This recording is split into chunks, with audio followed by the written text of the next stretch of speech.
Bismillahirrahmanirrahim. Assalamualaikum warahmatullahi wabarakatuh. Nah, kembali lagi teman-teman di Maskur Channel. Dan kali ini kembali lagi ya di sesi menjawab tanya. Dan oke, tidak usah berlama-lama lagi, kita langsung saja membacakan pertanyaan dari sobat Maskur Channel semuanya ya. Baik, kita awali dari ini. Ada dua pertanyaan, tetapi ini mengarahnya ataupun tujuannya itu sama gitu ya. Dan mungkin saya bacakan dulu untuk yang satu ya. Yang pertama itu ini dari Mbak Ria ya. Jadi ini saya punya pertanyaan, bisa bantu gitu ya. Assalamualaikum. Jadi begini, keluarga besar kami sedang mengalami gangguan yang ada hubungannya dengan hal mistis atau gaib. Sudah hampir setahun ini keluarga besar kami berjuang untuk melawan mereka. Mereka punya peliharaan gaib, yaitu sifatnya kuntilanak jadi-jadian ataupun juga tuyul. Nah ini nanti kita baca. Nah, peliharaan ini disuruh untuk mencuri uang warga. Bahkan pas bulan puasa kemarin, ayah saya diserang secara gaib oleh seluruh warga, oleh suruhan keluarga itu. Nah, saya tanya lalu wujud serangan seperti apa gitu ya. Wujud serangannya itu kemarin dikirimi penyakit, alergi gitu, gatal-gatal, lalu menimbulkan bekas di leher. Kakak sepupu saya juga sebelum puasa sampai masuk rumah sakit karena perbuatan jahat gitu ya. Lalu saya mau tanya Mas, memang di dunia gaib apakah ada kuntilanak yang bisa diperintah untuk manusia untuk mencuri uang seperti itu ya. Nah ini kita bahas yang ini dulu sebelum nanti ke pertanyaan kedua ya. Kalau setahu saya ya di dunia gaib ataupun di hal metafisik gitu ya, di dunia mereka gitu, memang ada yang entitas itu terkenal memang disalahgunakan ataupun diambil seperti itu untuk digampangannya itu untuk di training untuk mencuri uang seperti itu ya. Nah kan, tetapi kalau dalam ini, kalau kuntilanak ini ya menurut saya, misal pun ada, saya belum mengalami ya, ataupun menurut saya itu kalau kuntilanak nggak bisa gitu untuk mencuri uang ya. Nah kalau yang saya tahu entitas yang biasa untuk mencuri uang gitu ya, yang pertama teman-teman juga sudah familiar ya, tuyul, yang kedua itu setan gundul, dan yang ketiga itu babi ngepet. Nah itu yang ketiga ini yang menurut saya itu bisa mencuri uang seperti itu.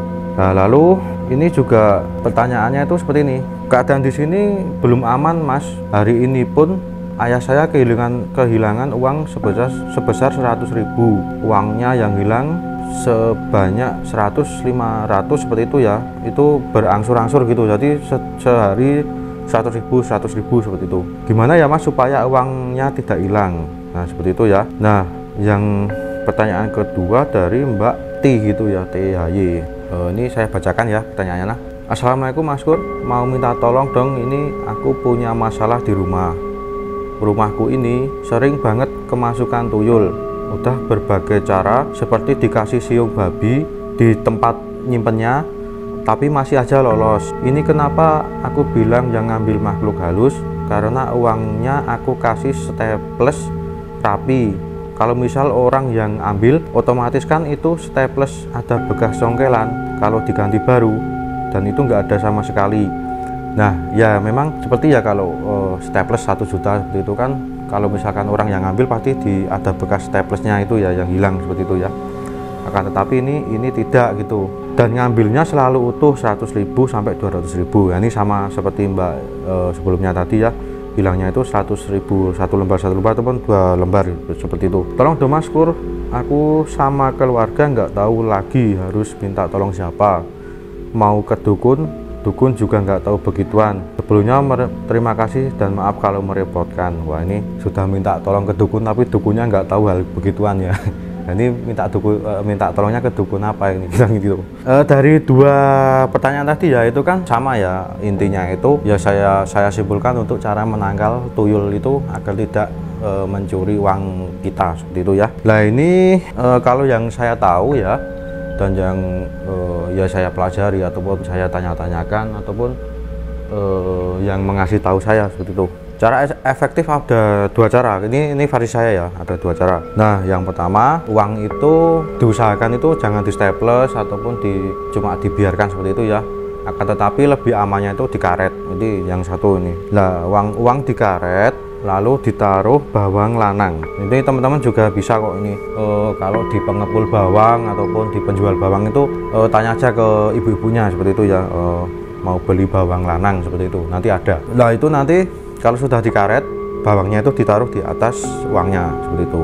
Nah, cara yang kedua masih sama, uang juga dikaret. Akan tetapi ini sekali lagi saya mohon maaf ya, ini bukan menjurus ke hal yang jorok ya, ini mohon maaf sebelumnya ini. Tetapi ini cara ini juga nggak kalah ampuh sama yang bawang lanang tadi ya, yaitu uang dikaret lalu di atas uangnya itu ditaruh bulu kemaluan. Tetapi ini maaf ya, ini bukan mengarah ke jorok ya, tetapi ini cara versi dari saya itu yang ada yang mengasih tahu saya tuh caranya seperti itu. Buat mbak ini ya, buat Mbak Ti dan juga Mbak tadi bisa dicoba cara ini. Kalau yang beberapa kali, bahkan kemarin itu sebelum puasa ya, itu di dekat rumah itu juga ada. Bahkan tadi juga ini ya, seperti bilang kalau zaman sudah modern ya Mas ini, tapi kok masih ada seperti itu. Nah, ini percaya nggak percaya, tetapi kalau saya tuh belum bulan puasa kemarin itu tetangga itu banyak yang mengeluh tentang uangnya yang hilang seperti itu. Lalu saya coba ini kan ada waktu jam-jam tertentu gitu ya, itu saya coba berkeliling dan ternyata nemuin si tuyul ini gitu. Lah, untuk buat menangkalnya saya pakai dua cara itu. Tetangga saya itu saya suruh milih cara mana gitu yang sekiranya efektif ataupun barangnya itu gampang dicari seperti itu ya. Dan alhamdulillah sampai saat ini belum ada yang mengeluh lagi untuk kehilangan uang. Nah, nanti semoga kalau dengan cara ini juga enggak buat teman kita ini aja, buat sobat Maskur Channel semuanya, kalau yang ada masalah yang sama, kehilangan uang tetapi dengan seperti tadi ya, staples yang enggak ada bekas diambilnya, itu bisa pakai cara ini juga seperti itu ya. Dan baik, kita lanjut lagi ke pertanyaan kedua. Ini dari Mbak Widya ya. Assalamualaikum Mas, saya mau konsultasi tanya-tanya mengenai penyakit ibu saya, bisa enggak ya, dan hubungi kemana? Nah, ini ibunya Mbak Widya itu sakit ya. Jadi ini saya juga dikasih videonya seperti itu, dan Mbak Widya ini bilang ibu saya sakit sejak 2019. Lalu saya nemuin ibu saya sakit jam 4 pagi, sudah dalam keadaan tidak bisa bicara. Lalu sempat koma 11 hari di rumah sakit.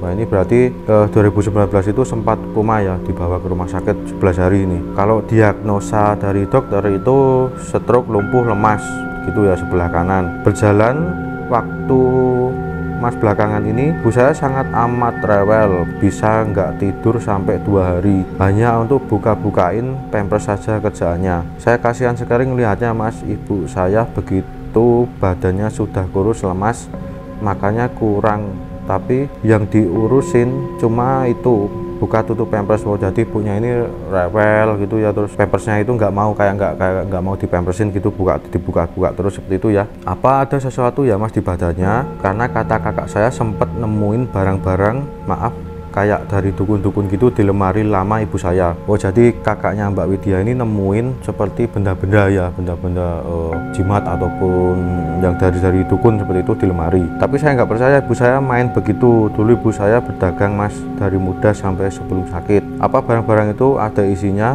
Apa ada sesuatu di badan ibu yang berdampak buruk ke ibu saya? Terima kasih banyak sebelumnya Mas. Nah, lalu saya ini ya langsung ini dikirimi beberapa video ya, video ibu itu, dan saya langsung mencoba ini ya, seperti melihat kondisi ibu ini di sana itu ataupun ada apa gitu ya di badannya. Jadi sebenarnya untuk ya ini diperkuat dengan temuan kakaknya Mbak Widya tadi ya, ada beberapa benda itu yang ditemukan di lemari ibunya gitu ya. Kalau yang saya lihat ini memang ada sosok yang nempel ke ibu. Itu sosok itu memang dulunya itu membantu ibu waktu berdagang seperti itu Mbak Widya ya. Nah, memang kalau sudah tua dan ini kan yang membantu tadi masih nempel gitu ya di badan ibu. Jadi kalau ngoceh-ngoceh ataupun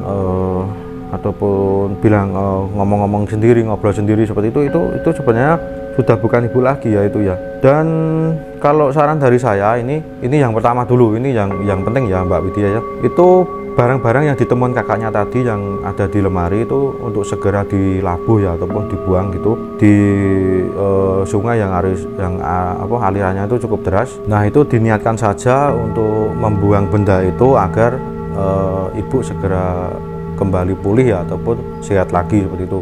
Bismillah langsung dibuang gitu aja ya Mbak Widya ya. Dan yang kedua, kalau ibu sedang ini ya, seperti ngoceh-ngoceh lagi ataupun ngobrol-ngobrol sendiri, ataupun tidak bisa tidur dan ya pokoknya nggak bisa istirahat atau apa ya, nanti waktu pas kambuh itu seperti ngoceh-ngoceh itu, nanti jenengan ini Mbak bacakan ayat kursi lalu disambung dengan ini juga mungkin kemarin juga sudah bahas ya di cara menangkal santet ataupun menyembuhkan gitu ya. Ini jenengan bisa searching ya, ataupun bisa cari ayat yang ketika Nabi Yunus itu di dalam perut paus. Nah itu nanti ayatnya apa, membaca ayat kursi lalu disambung ayat ini, itu dibacakan pelan aja di dekat telinganya ibu seperti itu. Dan ini juga saya bales ya nanti ke Mbak Widya, nanti setelah melakukan cara yang saya sarankan tadi, nanti 1 mingguan itu gimana, nanti kabari saya lagi, nanti perkembangannya ataupun apanya itu nanti bisa saya bantu lagi seperti itu ya. Nah baik Mbak Widya, itu ya yang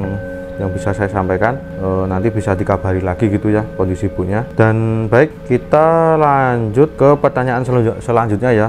Ini dari Mbak Deni. Nah ini, Assalamualaikum Mas Kur, saya Deni dari Purbalingga. Wah ini sobat Mas Kur channel yang dari Purbalingga ya. Aku punya Mbah Kakung yang saya panggil Kakine. Ya memang itu saya juga tahu ya, di daerah Kebumen dan ya Purbalingga sebagainya itu kalau manggil Simbah Kakungnya itu Kakine gitu ya. Beliau meninggal Mei tahun 2017. Beliau meninggal di dalam sumur. Wah ini berarti kakeknya Mbak Deni ini meninggal di dalam sumur seperti itu ya. Yang jadi pertanyaan keluarga sampai sekarang, beliau meninggal kecemplung sumur itu sengaja nyemplung sumur atau enggak seperti itu, karena memang nggak ada yang tahu sama sekali masuknya itu bagaimana. Posisi sumur ada di belakang rumah dan terbuka. Setahu kami, kaki kami orangnya nggak punya beban hidup dan orangnya tuh narimo. Kadang kalau dipikir sengaja nyemplung, apa ya mungkin, Allahualam. Barangkali Mas Kur bisa bantu kami agar bisa mengetahui meninggalnya kaki kami itu bagaimana. Terima kasih ya. Lalu saya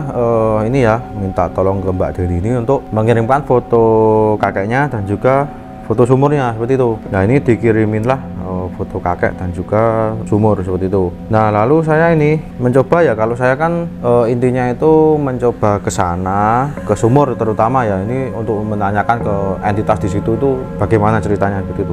Entitas di sana menceritakan kalau kakek ini waktu nyemplung itu juga saya pastikan ya, karena saya sudah kontak dengan sana, itu tidak ada campur tangan dari entitas ini seperti itu. Lah kalau misalkan Mbak itu tanya penyebab kenapa nyemplungnya, lah itu mungkin saya cuma ngasih clue, itu yang jelas bukan bunuh diri ya, bukan kakek itu sengaja. Tetapi untuk hal yang lebih spesifik kenapa kok kakek ini bisa nyemplung, itu sudah bukan ranah saya ya, itu nanti sudah bukan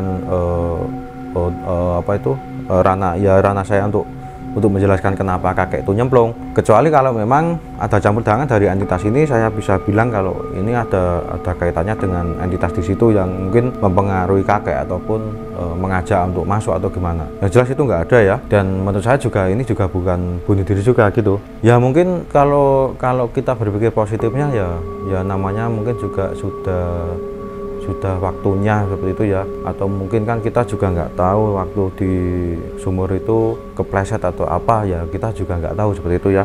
Itu juga bukan ranah saya seperti itu. Yang jelas kalau saran dari saya ya untuk mengikhlaskan kakeknya ya, untuk Mbak Deni ya, semoga kakek di sana juga lebih tenang kalau sudah diikhlaskan seperti itu. Yang penting sebagai cucu ya untuk lebih mendoakan lagi kakeknya, untuk ziarah ke makamnya, didoain seperti itu malah menurut saya kakek lebih senang di sana itu daripada tidak diikhlaskan seperti itu ya. Nah itu 3 pertanyaan dulu ya yang bisa saya bacakan.